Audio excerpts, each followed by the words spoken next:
See What I See, exclusive on Spotify. Download Anchor untuk bikin podcastmu gratis.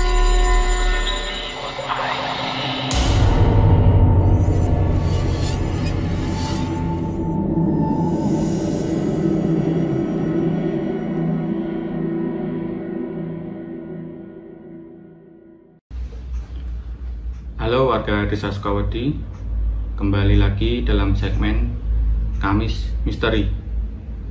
Pada kesempatan kali ini, saya akan membawakan sebuah cerita pengalaman horor dari salah satu orang yang sedang menjalani perawatan di rumah sakit. Seperti apa ceritanya? Mari kita simak bersama.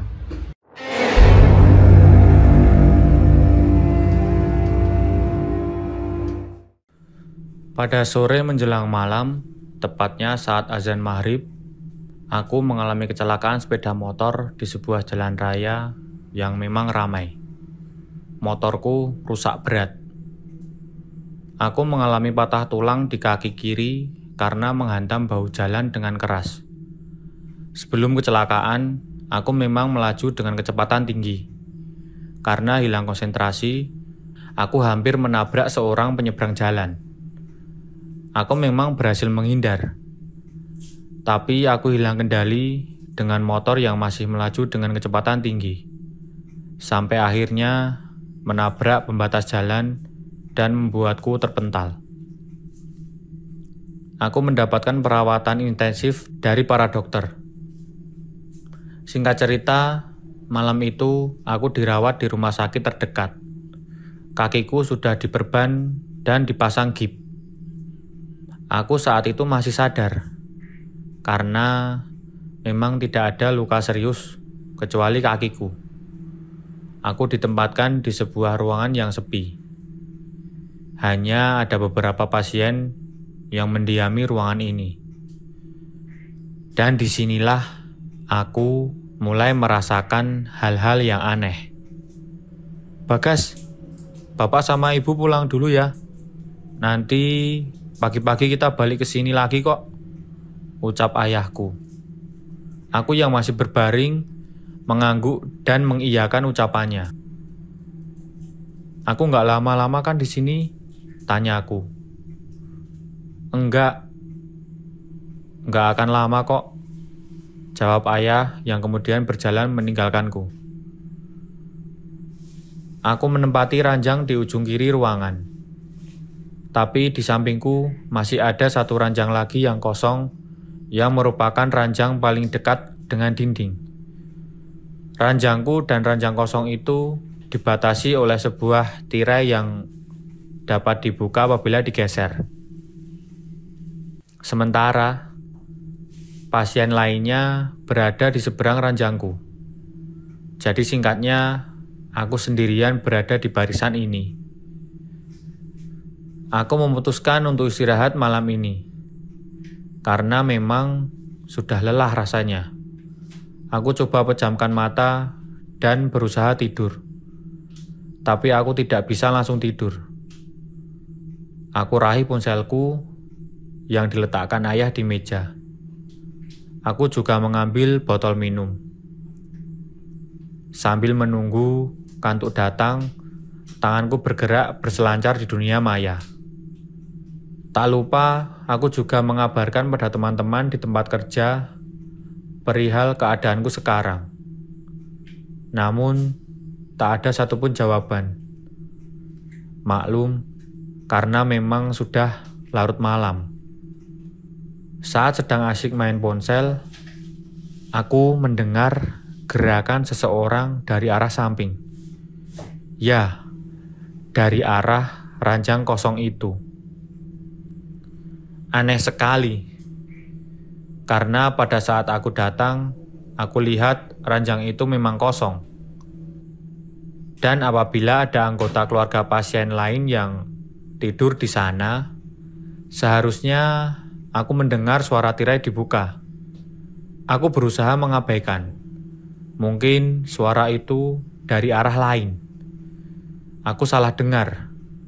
Walau sebenarnya aku sedikit takut juga. Setelah beberapa saat bermain ponsel, aku menaruh kembali ponselku dan bersiap untuk tidur. Saat sedang memejamkan mata, tiba-tiba terdengar suara jelas dari arah ranjang kosong tadi. Suara perempuan. "Mas, kakinya kenapa?" tanya suara itu. Aku kembali membuka mata. Pelan-pelan menoleh ke arah samping. Perasaanku campur aduk. Jantungku berdebar keras. Entah apa yang ada di balik tirai pembatas itu. Bagaimana bisa ada orang yang bicara di sana? Menyapa aku pula. Aku memberanikan diri, lantas aku balik bertanya, "Adakah orang?" "Ada," jawab suara itu. Karena penasaran, segera aku menarik tirai hingga terbuka. Dan aku melihat ranjang kosong itu sekarang sudah ditempati oleh seorang pasien wanita. Umurnya sekitar 25 tahun. Lengkap dengan baju pasien dan juga selang infus. Dia menatapku sambil tersenyum. Aku semakin bingung karena sejak tadi tidak ada orang yang datang, apalagi menempati ranjang itu. "Loh, Mbak kapan datangnya?" tanya aku bingung. "Saya sudah 2 hari di sini, Mas." Wanita itu menjawab dengan nada bingung juga. "Ah, tadi saya datang masih kosong kok," balasku. "Masnya aja yang salah lihat. Dari tadi saya ada di sini. Saya lihat Mas datang loh. Gimana sih?" Kok aneh ya? "Mas emang lagi kurang fokus mungkin," ucapnya lagi. "Ngomong-ngomong, kakinya kenapa?" tanyanya. "Kecelakaan, Mbak. Jatuh dari motor," jawabku. Setelah berbincang beberapa saat, perempuan itu pun akhirnya diam juga. Namun, aku memutuskan agar tirai tetap terbuka. Aku kembali meminum air. Tak lama berselang, wanita itu mengajak bicara lagi. "Mas, mau tahu nggak?" tanyanya. Aku pun bingung apa maksudnya. Tapi akhirnya dia melanjutkan ucapannya. "Di sini serem loh. Saya takut di sini sendiri. Ada hantu perempuan yang suka jalan-jalan di ruangan ini," katanya menceritakan padaku. "Masa sih, Mbak?" jawabku tak percaya. "Iya, Mas. Kalau malam saya sering lihat bayangan perempuan jalan ke sana kemari sambil nangis. Serem deh. Makanya saya tenang karena akhirnya saya nggak sendiri lagi di barisan ini," tuturnya menjelaskan. Mendengar itu, bulu kuduku langsung berdiri. Entah dia mau menakut-nakuti atau memang benar-benar ada. Tapi aku anggap wanita itu sedang halusinasi saja. Semoga tidak ada hal-hal seperti itu di sini. Setelah beberapa menit mengobrol, kami pun sepakat untuk segera tidur. Tirai aku tutup kembali. Aku mulai memejamkan mata. Tapi tetap aku tidak bisa tidur. Aku penasaran dengan wanita tadi. Aku lupa bertanya, dia sakit apa? Aku menoleh, sepertinya dia sudah tidur. Tak apalah, aku masih bisa bertanya besok. "Mas, maaf ganggu. Nama panjangnya siapa ya?" Tiba-tiba seorang suster datang dan langsung bertanya tanpa basa-basi padaku. Aku langsung membuka mata dan menoleh. "Bagas Hadi Nugraha," jawabku. Suster itu lalu mencatat namaku di selembaran yang ia bawa. Aku pun iseng bertanya pada suster. "Suster, pasien di sebelah sakit apa ya?" Tanyaku sambil menunjuk ke arah ranjang wanita itu. "Pasien sebelah?" Suster itu bingung. Matanya menatap ke arahku menunjuk. Kemudian ia mendekat dan membuka tirai yang memisahkan ranjangku dengan ranjang wanita tadi. Dan anehnya, ranjang itu kosong. Wanita yang tadi bicara denganku sudah tidak ada. Hilang entah kemana. Selang infus yang tadi ada di sana juga sudah hilang. Aku kaget bukan main. "Loh, kok kosong?" Tanyaku bingung. "Emang kosong, Mas," jawab suster. "Tadi ada kok orang di sini," kataku sedikit ngotot. "Enggak, Mas, enggak ada siapa-siapa." Suster itu lalu pergi begitu saja, meninggalkanku yang masih diselimuti rasa bingung, sekaligus takut.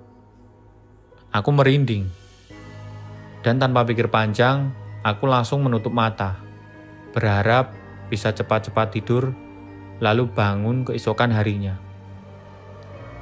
Tapi ternyata tak semudah itu. Aku mendengar suara perempuan nangis. Suara itu terdengar dari arah ranjang tadi.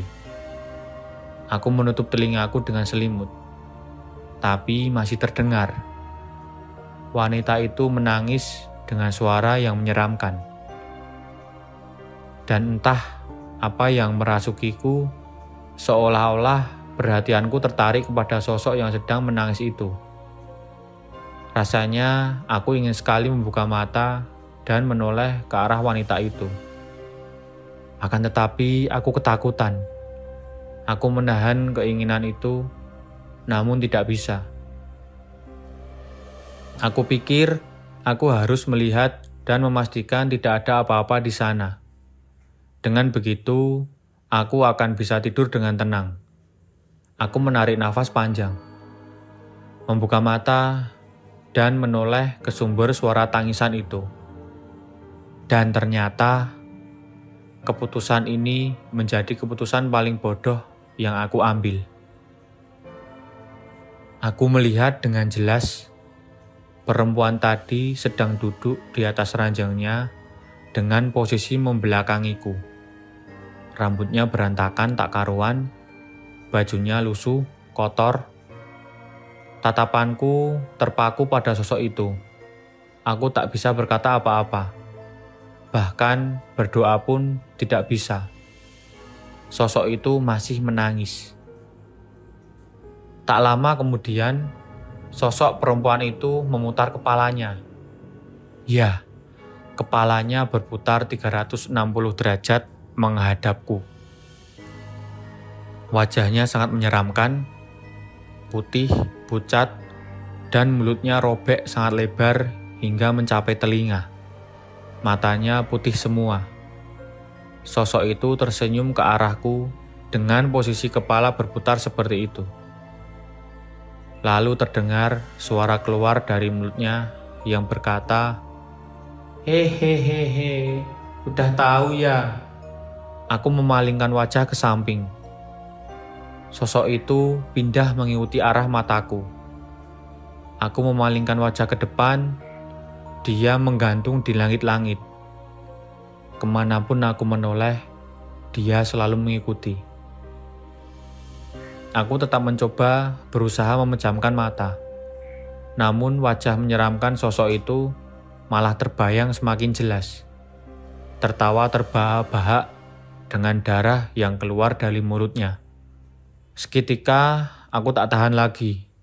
Aku pingsan saat itu juga. Tak sanggup menatap sosok menyeramkan seperti itu. Aku bersyukur karena Tuhan sengaja membuatku pingsan, sehingga aku bisa terbebas dari gangguan itu. Kamu punya pengalaman horor? Kirim ceritamu ke podcast www.ceritahoror@gmail.com